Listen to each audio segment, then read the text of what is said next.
debt is not a bad thing. Otherwise, people wouldn't take on it. You have to say, okay, debt is bad. Let's get rid of all these credit cards.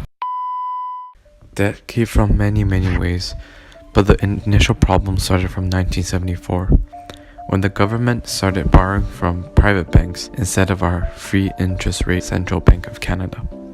From that point on, debt increased exponentially, and our economy experienced a dramatic downfall. Now everything is like paper money. Now even not a paper money, it's a computer, it's just number. So you can print as much as you want, and so everything is based on credit, and then everything is just like consume. And then when you consume too much and you're not producing enough, and then the difference is debt. Interest rate is so low, the houses cost so much to buy one, you borrow the money. That's where all this debt come from. I has come to borrow some money.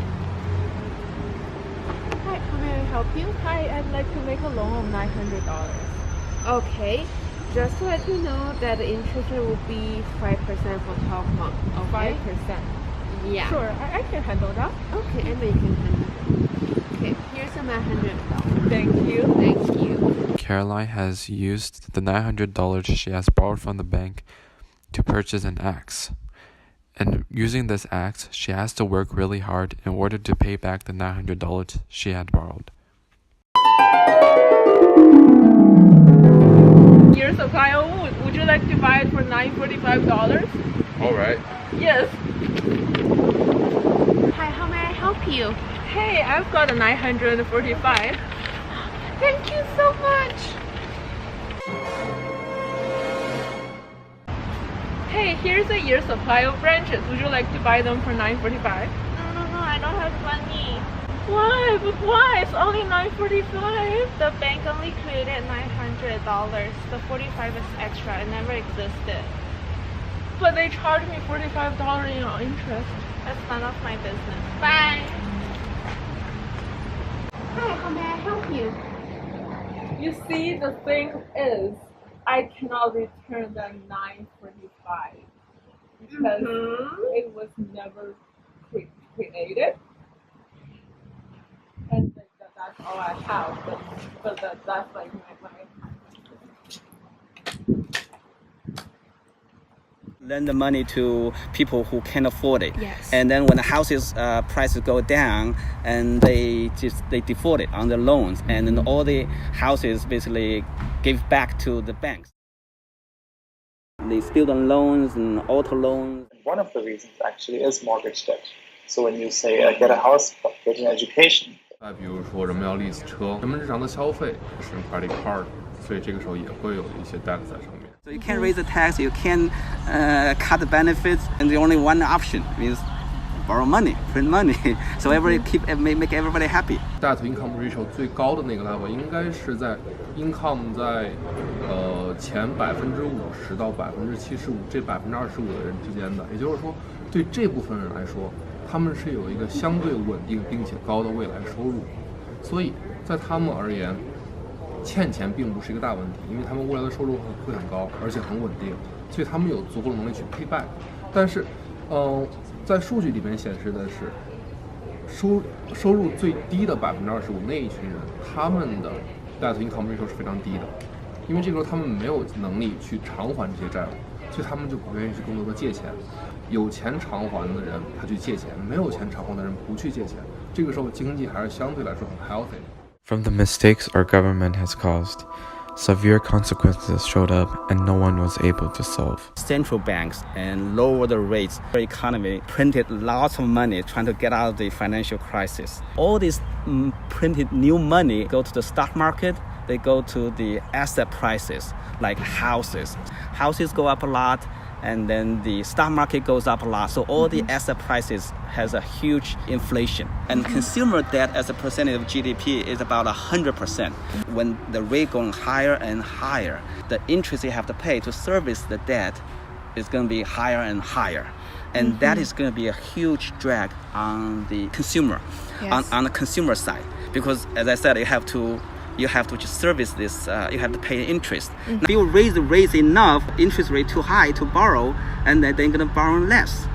But the problem is then the economy is going to have a short-term, painful short-term correction. It's going to slow down enough and go into a recession. You already borrowed enough and nobody want to lend to you anymore because at a certain point, because there's so much debt, and then if you're an investor, you say, okay, why I want to lend you money? The interest is less than the inflation, the real return is negative, I'm not going to lend to you. If you want to make a decent return, and then you have to, the interest rate has to be very, very high, and then it can choke off the economy. Maybe if a lot of people have borrowed a lot of money, then they're going to be working very hard to repay those loans, and they won't be able to maybe focus more on spending money on other things. So they borrow a lot of money in order to buy a house, but then they won't have money to take vacations, they won't have money to buy books for their children and things like this. So the idea is that because they have to pay so much money for the house, or because they have to pay so much money for their education, they're going to be poor for a lot longer than they otherwise would be. So that's a redistributional issue, an inequality issue. The other issue is that, yes, so if there is, sometimes in the economy you have a crisis, and when you have a crisis, a financial crisis is a situation, and yes, a lot of people don't repay their loans. So it's true that when more people have loans, and when people have their loans, it's more possible that we have a crisis where a lot of people don't repay their loans. People, if debt was down, then the government could print more money. It could be 5%, it could be 15%. It doesn't have to be 3%. It happens to be 3%. But the government still has control over the money supply, the total money supply, not just the 3%. Because the government could print more or they could print less. So the government still controls the total money supply. Yeah. The ability for private banks to create money out of thin air should be forbidden. Instead, the government should borrow from our Central Bank of Canada, where there is free interest rate, and spend the money circulation free from debt. According to the studies, the economists claim most debts are from mortgages, secondary mortgages, home equity line of credits, credit card, student loans, auto loans, and in-debt households. However, they barely mention the biggest factor, which is compounding interest. In 1974, the government gave the right to private corporations to print money out of thin air. Instead of borrowing from the Central Bank of Canada, where they have zero interest rates, they chose to borrow from private corporations, where there will be interest rate. And since the interest rate was never created, this will lead to where the debt come from. And they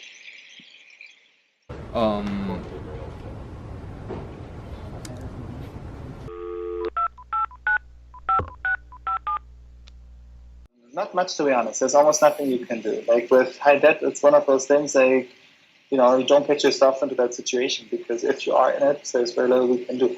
So the Bank of Canada wants to raise interest rates. Yeah. Because like you said, low interest rates encourage people to borrow. High interest rates do the opposite. High interest rates encourage people to pay down their debt. Yeah. But for people who already have debt, if interest rates go too high too fast and they didn't think about that before they took out their loans, they might go bankrupt, and then you have problems. So Bank of Canada is trying to raise interest rates so slowly that nobody crashes along the way. Yeah. It's like, what do you do if you want people to drive slow in your street? Because maybe it's a residential neighborhood with lots of kids. You put up some speed bumps. But what if everybody is driving 100 and you're putting up some speed bumps like that? People will slow down, but along the way they might crash, especially if they're not looking at the road. So I don't think there's very much we can do, to be honest. So just raise interest rates carefully and see what happens. And if you're I don't want to be Stephen Paulos right now. I think the job he's doing as the governor of the Bank of Canada, governing monetary policy for Canada, is very difficult right now. But if that's you or me, I would tell you, all right, be very careful when you take out a big loan, and read the fine print, and make sure that if the interest rate goes up, even then you're going to be fine. Because for us to repay the debt, it means we got to change the way I think we live. Consumers, you have to think about how how much you make and how much you spend, and you got to think about what you really need. So you have to live out, you have to live based on your means. Just you find, hey, it's so easy to borrow money, and why not just keep borrowing? Who knows tomorrow? And I just want to live a good life today.